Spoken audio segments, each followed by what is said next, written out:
ನದಿಯೇ ನದಿಯೇ ನದಿಯೇ ಈ ರಾಜನ್ಯಾರು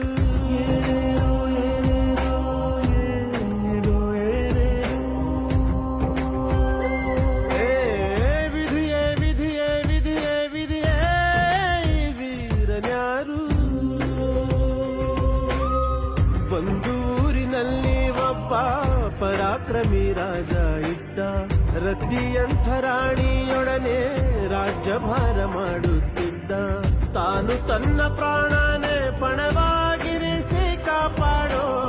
ಶಾಂತಿ ದೂತನ